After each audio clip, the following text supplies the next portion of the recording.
iyo miliyoni ugomba kuyizana mu nzu y'Imana, kuko ndimo kubona urupfu ruri imbere yawe urukwasamiye.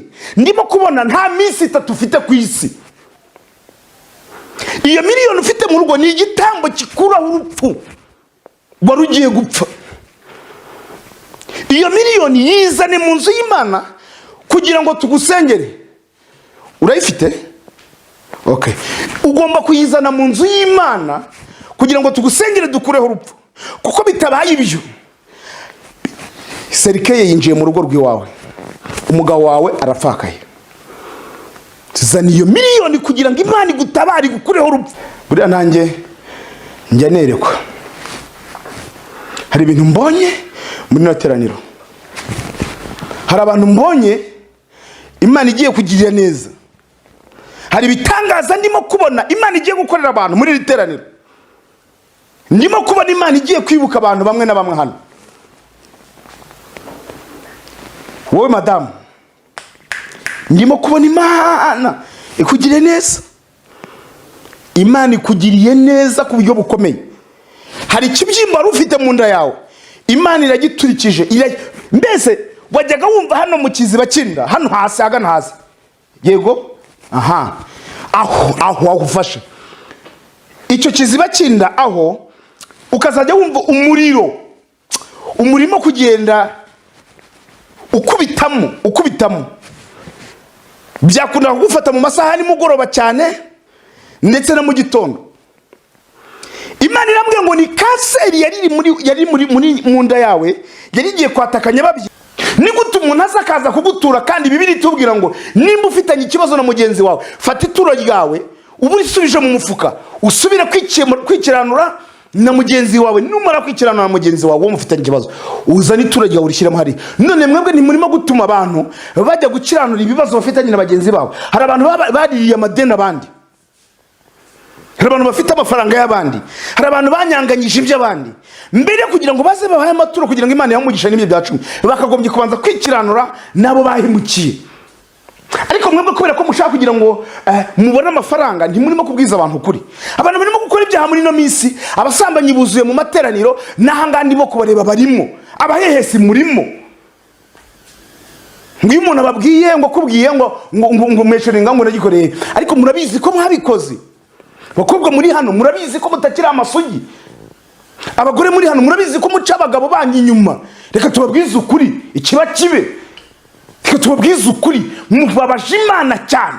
Murimo gukora ibizira, mubangamiye Imana, murimo gukora ibizira. Ntabwo ibi bintu bikwiriye gukomeza. Ukuri ntikwica umutumirano. Aho kugira ngo nigwe n'ijambo nzanigwa n'undi bwiye.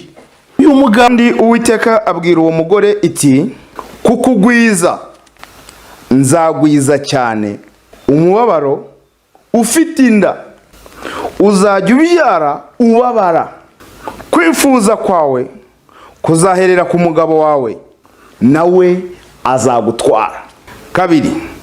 Adamu iramubwira iti, ubwo wumviye umugore wawe ukajya ku giti nakubujije ko utazajyaho, uzaniye ubutaka kuvumwa. Iminsi yo kubaho kwawe uzajya urya ibibivamo, ugombye kubira icyuya. Buzajya bukumereramo imikeri ndetse n'ibitovu, nawe uzajya urya imboga zo mu mirima. 19. Gututubikana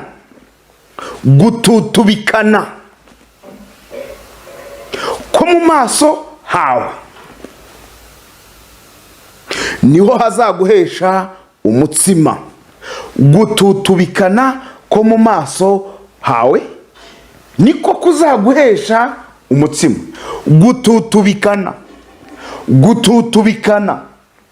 Gututubikana ko mu maso hawe niho hazaguhesha umutsima. Itangiriro ibice byaho 12 umurongo wa mbere haravuga ngo, Uwiteka ategeka Aburahamu ati, va mu gihugu cyanyu usiga umuryango ndetse n'inzu ya so, ujye mu gihugu nzakwereka. Nzaguhindura ubwoko bukomeye, nzaguha umugisha, nzogeza izina ryawe, uzabe umugisha. Nzogeza izina ryawe, uzabe umugisha. Kandi nzaha abakwifuriza umugisha, mbahe umugisha. Kandi uzakuvuma nzamuvuma. Kandi muri wowe nimwo imiryango yose yo mu isi izahererwa umugisha. Dufite ikibazo cyamwe mwese mwicaye aho ngaho. Uko mwese mwicaye hano mutegereje kugira ngo muzabone imigisha cyangwa amagambo Imana yabavuzeho cyangwa ubuhanuzi mwakiriye, murimo gutegereza kugira ngo busohore. Ariko ikibabaje ni uko mutazi kugira ngo uwo mugisha cyangwa ibyo Imana yabavuzeho kugira ngo bisohore bizacahe. Umuntu araguhanurira akaguhanurira akakubwira ngo Imana ikugiriye gutya, Imana ikuzamuye mu ntera, ariko ntago akubwira ngo bizacahe, ngo gusobanurire ngo ibyo nkuhanuriye cyangwa ubuhanuzi buvuye ku Mana buzacahe kugira ngo busohore. Mwebwe mwese muri hano mutegereje ubuhanuzi, mutegereje gusohora k'ubuhanuzi. Ibyo si imbyanzi, ariko hari inzira bicamo kugira ngo ubuhanuzi busohore. Hari igihe tubwirwa amagambo tukabwirwa ubuhanuzi bukarangira dupfanye nabwo budasohoye. Muri hano murimo kuvuga ngo Imana ibagirire neza. Mwese mwaje gusenga mugira ngo Imana ibatabare, mwaje gusenga mugira ngo Imana ibagirire neza. Uku kuri ngiye kuvuga ntago benshi bajya bakuvuga, kubera ko hari byinshi bugahagarika. Ndagira ngo ibi bintu bimeze nk'ubusikama, ndetse ibi bintu bimeze nk'ubutekamitwe, ndimo kugira ngo ibi bintu bihagarare. Ndimo kugira ngo tubwize abantu ukuri, ndimo kugira ngo nimba mwaje gusenga tubabwize ukuri, kuko iminsi ntago ikiri nka yayindi. Ibihe byarahindutse. Igihe kirageze ngo abasenga data bamusengere mu kuri no mu mwuka. Abahagarara mu kuri kugira ngo bavuge ukuri ntabo tugifite. Abantu barimo kwigisha bagambiriye kugira ngo bahaze ibifu byabo.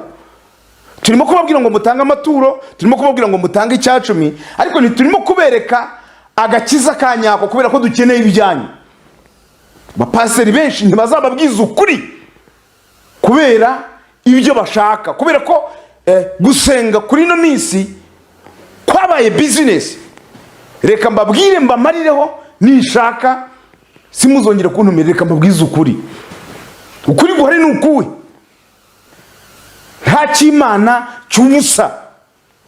Reka ibi bintu tubikure mu busikama, reka ibi bintu by'Imana byamaje guhinduka business, reka ibi bintu tubikure mu busikama, reka ibi bintu tubikuremo ubwambuzi bushukana butitwaje kiboko, kwambura umuntu umushikishije ibintu birenze ibyo yakagombye kubona, ukamwaka dukeya yari afite agasigara aririra mu myotsi nk'abakame. Reka ngiye mbabwize ukuri. Uyu nguyu twasomye bwa mbere ni Adamu ndetse na Eva. Adamu niwe Imana yahereyeho mu kurema, noneho wimuremesha igitaka, imuhemekera mu mwuka wayo, imuhereza Edeni. Iramubwira ngo iyi Edeni ni yawe, ndayiguhaye, ugomba kuzajya usaruramo imbuto zose zizajya zivamo. Ariko irangira amubwira ngo dore igiti twebwe tutazi twumva, imubwira ngo hari igiti nk'ubujije, nkwaye kondisiyo. Shaza ngo ibintu by'Imana bigira kondisiyo. Amen. Ibintu by'Imana bigira kondisiyo. Ntabwo ushobora kubona iby'Imana n'importe koma. Ntabwo uzaryama ngo usinzire ngo uzabona iby'Imana. Udakora ntakarye. Imuha kondisiyo. Ndamubwira ngo kiriya giti cyo ntuzagikoreho. Arangije ngo umugore kuntu byagenze murabizi cyo kugira ngo tubisubiremo, umugore aramubwira ati bakijye ngo bashozwe n'inzoka. Biza kurangira biro turuviye ko bambaye ubusa ngo bumvishe imirindi y'Uwiteka ngo barirukanka. Bamaje kwirukanka, Imana imaje kubona ko kondisiyo bayishe, irangije ijya kubasanga. Nibabaza ngo byagenze gute. Umugabo aravuga ati umugore ni wambwiye. Umugore nawe ati iriya nzoka ni yambwiye. Arangije aratangira ababwira ati rero mwankoza amakosa mukora ibi n'ibi n'ibi. Igera ku mugore iramubwira ngo wa mugore we, kuko wakoze iki ngiki ukanga kunyumvira ukosha umugabo wawe, mu ibyara ryawe uzajya ubonamo umubabaro. Shaka ngo iby'ubusa directement kuri Eva niho bicikiye.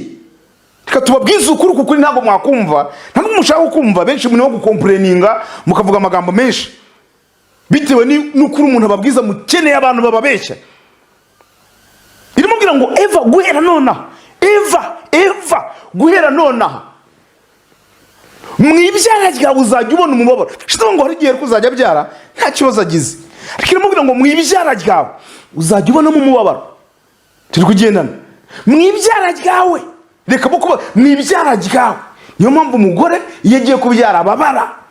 Mu ibyara ryawe uzajya uboneramo umubabaro. Irengera kugira ngo kwifuza kwawe kuzahirira ku mugabo. Please, ibi bintu tubikuremo imikino. Irangije igira ku mugabo, iramubwira ngo mugabo, kubera ko wumviye umugore ugakora amakosa kazana amanyanga, iramubwira ngo uhereye nonaha wazaniye ubutaka kuvumwa. Iramubwira ngo uhereye nonaha iby'ubusa birahagaze. Uwo ni Adamu.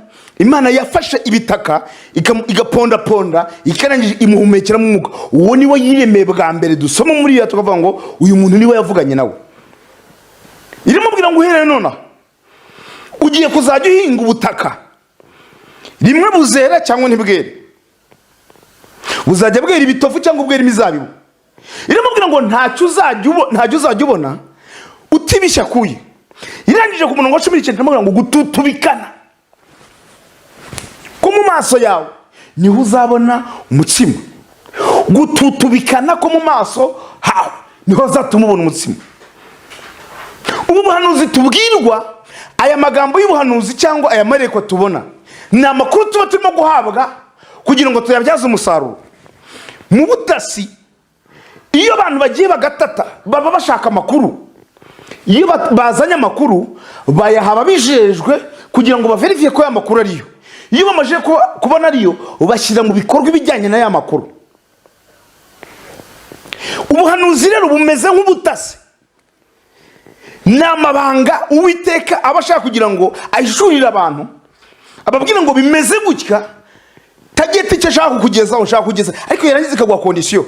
Akubwira ngo nzakugira umugabo nubwo utari umugabo, nzakuzamura mu ntera, nzatuma ubona akazi keza, nzaguha akazi, ariko condition reka ibihiya, reka ubusambanyi, reka ubuhehezi, nudasambana, nudakora ibyaha, nzakugira umugisha, nzakugirira neza, nutagira ibi bikora ngambiriye kukugira neza. Cyangwa ngo abantu twese Imana ibeshejeho no kugambira neza muri twebwe, igambire kutugirira neza, igambire kudutabara.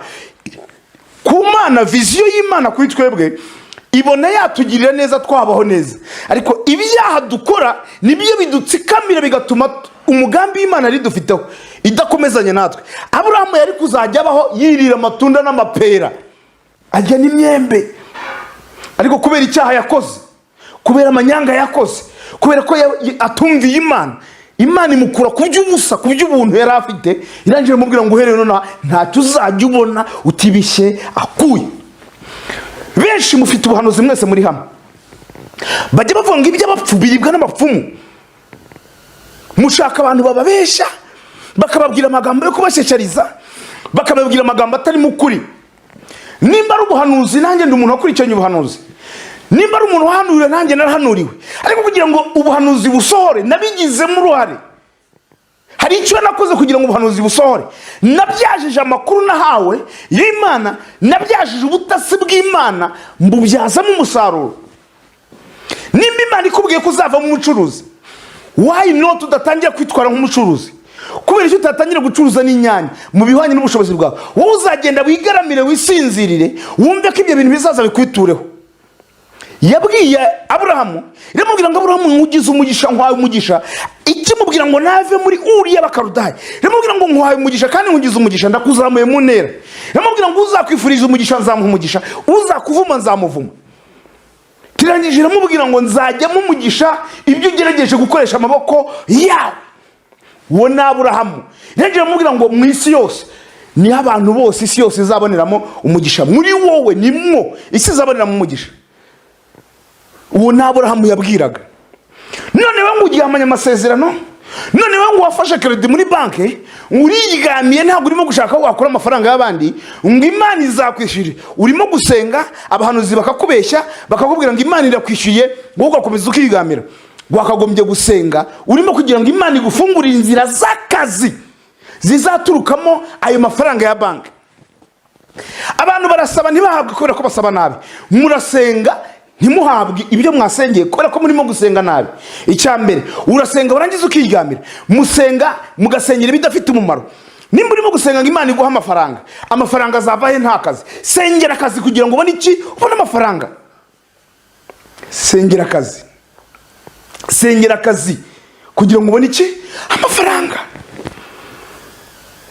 Aba bahanuzi ibi bintu byo guhanuzi babigizemo business. Aba pasiteri ibi bintu by'ubupasiteri no kwigisha ijambo ry'Imana babigizemo business. Bico barimo gupfa ni icyacumi, cyo barimo gupfa na amaturo, nibyo mubaha mukabazanira, barangiza mwebwe bakabapfunyikira umugisha wo mucyuka. Kubera iki mutagira ubwenge? Kubera iki mutagira ubwenge? Kubera iki tubabeca mukabyemera? Ibigomba gukenerwa mu rusengero ari ibi byuma murimo kureba hano. Ibi byuma, ibi byose baririmbye basabwa uniform, bigomba gusaba iki? Amafaranga. Ntabwo uzabona rero amafaranga yo kubigura utakoze, kuko umushinwa urimo kubikora, umushinwa urimo gukora imyenda, ukora izo uniforme zanyu, ntabwo byazapfa kubikora ngo yazabibaha mutabiguza amafaranga. Ayo mafaranga muzabana kubera ko mwagize gute? Mwakoze. Ntabwo muzasenga ngo uniforme zimanuke mu ijuru, ntabwo muzasenga ngo amafaranga amanuke mu ijuru.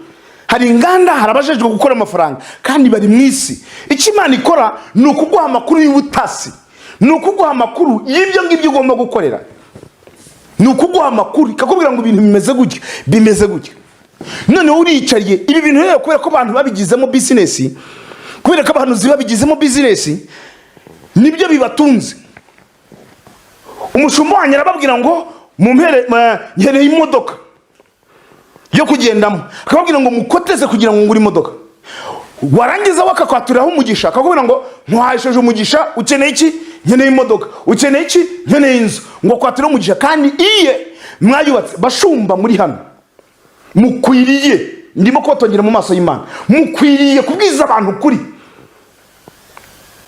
Ni gute umuntu azakaza kugutura kandi Bibiliya itubwira ngo nimba ufitanye ikibazo na mugenzi wawe, fata ituro ryawe uburisubije mu mufuka, usubira kwikiranura na mugenzi wawe. Numara kwikiranura na mugenzi wawe mufitanye ikibazo, uzana ituro ryawe urishyiramo hari. None mwebwe ntimurimo gutuma abantu bajya gukiranura ibibazo bafitanye na bagenzi babo. Hari abantu baririye amadeni abandi, hari abantu bafite amafaranga y'abandi, hari abantu banyanganyije iby'abandi.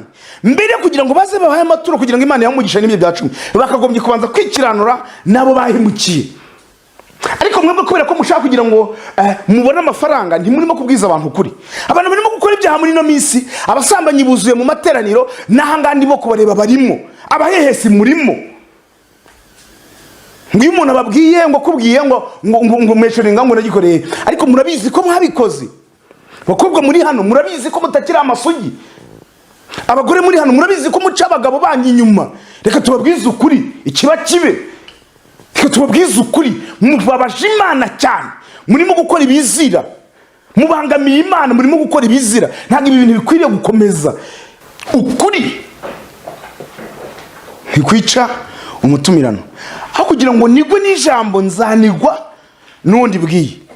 Reka mbabwize ukuri, nibirangiza nibishaka bibe ubwa nyuma nkandagiye hano muri ano materaniro yanyu, bibe ubwa nyuma. Reka mbabwize ukuri, ibintu birababaje, ibintu biteye agahinda. Murimo kubesha abantu, murimo kubiringiza ibyo batazabona. Ubuhanuzi mwabugize business, insengero muzigira business. Murangiza mukirirwa mubyinisha abantu, abantu batihana ibyaha, abantu bakora ibibi, abantu batumvikana. Muba mu manano materaniro mudahuza, murarimo munakorari yanyu muririmbana ariko mudahuza, mudakundana. Reka mbibabwire ntahe, ntabwo ibi bintu nabyihanganira. Reka mbibabwire, niho mbaprofitiye, niho mbaboneye. Reka mbabwize ukuri, nimutagukurikiza birabareba, ariko reka mbabwize ukuri. ntabwo ibi bintu twabivamo. Izina ry'Imana ririmo gutukwa, duhagaze tureba. Bantu b'abagabo mwanze guhaguruka ngo muvugire Imana, muvugisha ukuri. Murimo gusambana mukaza ku ruhimbi, murimo guheheta mukaza ku ruhimbi, murimo gusambanya utu twana tudukobwa turi mu makorari yanyu, turi hano mukadusambanya ba perezida ba korari. Mumenye ko muzahanwa, mumenye ko Imana izabagwa nabi. Ubusambanyi buragwiriye, murimo gukora ibizira. Mwabo zubabwira barimo kubatinya, baranga kubabwiza ukuri kugira ngo mwihane, kugira ngo mubahe amafaranga, mubatura amaturo. Ngiye nayo mbaka ako nibwo n'ijambo nzanirwa n'uwo ndibwiye, reka mbibabwire nindangiza nsohoke. Ntabwo ibi bintu twakomeza kubyihanganiza n'Uwiteka rikomeza gutukwa. Ibijyanye no gutendereza, no kubyina, murimo kubyina mutera amakorasi, ariko Imana yareba igasanga indirimbo murimo kuririmba nibyo murimo kuvuga bihabanye n'ukuri, murimo gukora ibyaha.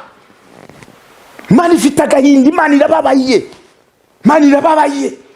Bashumba mwimitsinda mushyira amafaranga imbere, Imana irababaye, ifite agahinda. Iby'isengero mwabigize business, abantu ntibagishaka gukizwa.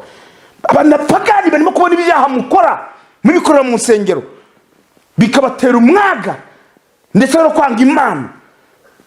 Izina ry'Uwiteka ririmo gutukwa. Ntabacyemera ubuhanuzi bwanyu, kuko ubuhanuzi bwanyu bwabayemo za business, murimo guhanurira aba diaspora.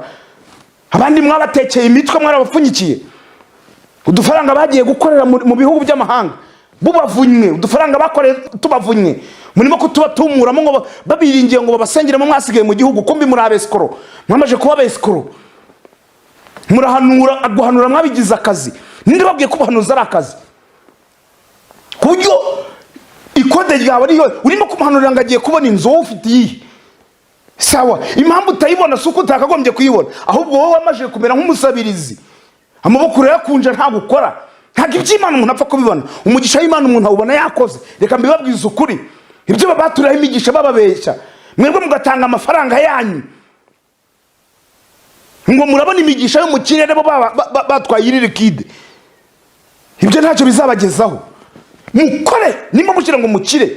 Ubukire burahanirwa n'abatasenze barakira, n'abatasenze babona amafaranga. Icyo batabona n'ubugingo kubera ko badakijijwe, kubera ko n'ibizira bakora. Bari ku muntu wese yakoze yabona amafaranga. Iyo yakoze neza ibintu akabishyira ku murongo, afite umubyara muri batizimu, muri business yakora akabona amafaranga. Abashinwa barakora ku manywa na nijoro, baba basenziye ko Imana yanyu n'uwo Yesu batamwemera. Abahinde ko basenga inka, ko iyo Mana yanyu na Yesu batamuzi kandi batamwemera. Muborosha gukira ko musenga cyane.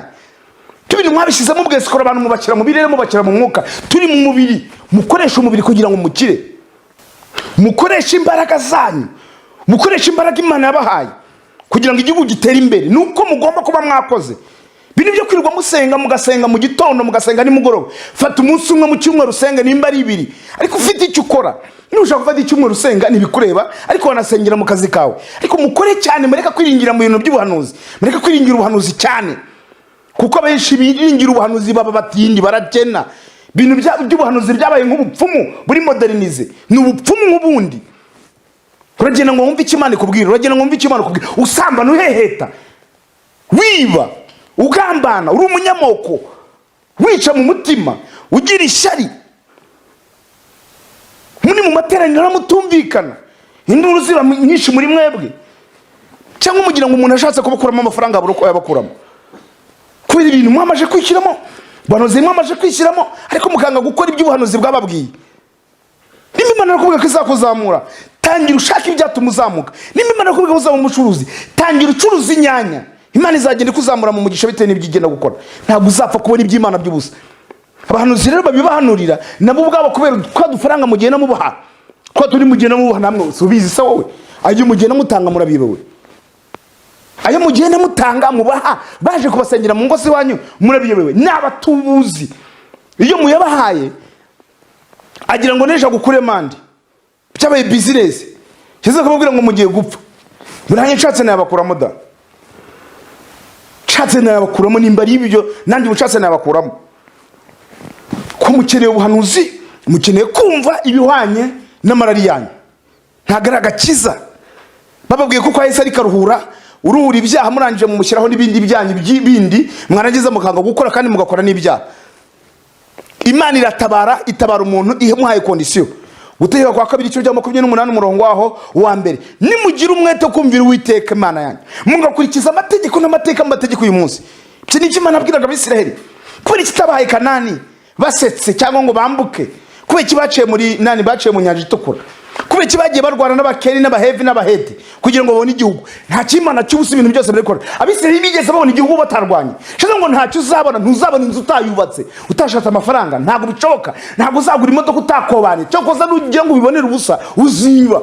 Niyo mpamvu ibintu birimo ubusikama. Niyo mpamvu babiba. Urimo gushaka iby'ubusa, urimo gushaka iby'utawurihiye. Niyo mpamvu bagusikama bakakwibona utwara ufite bakadutwara. Zana amafaranga ngiye kugusengera kizabonwa, we wakwisengeye. Ibyo nta kibazo. Impano zahindutse ikiguzi gute? Ntabwo ndimo kubyumva. Impano zahindutse mwabahanuzi, impano zahindutse ikiguzi gute? Zahindutse ikiguzi gute? Niko turimo gusengera umuntu ukabusaba amafaranga. Niko turimo gusengera umuntu mukamwaka ibitambo n'amaturo. Niko tano mu rusengero murimo kubwira abantu ngo bishinganishe. Nikuti ni iki Imana yakora kugira ngo ikurinde n'amafaranga ngayo bayiha? Wagura urupfu iki? Minimo kubwira ko abantu bagiye guhera umwuka bagiye gupfa. Mwaragize bakavuga ngo bishinganishe bazana amafaranga. Reka nsoze. Ariko ndimo kugira ngo mbabwire yuko nshatse nahanga ubwanyu nayabakuramo. Mbishatse nayabakuramo.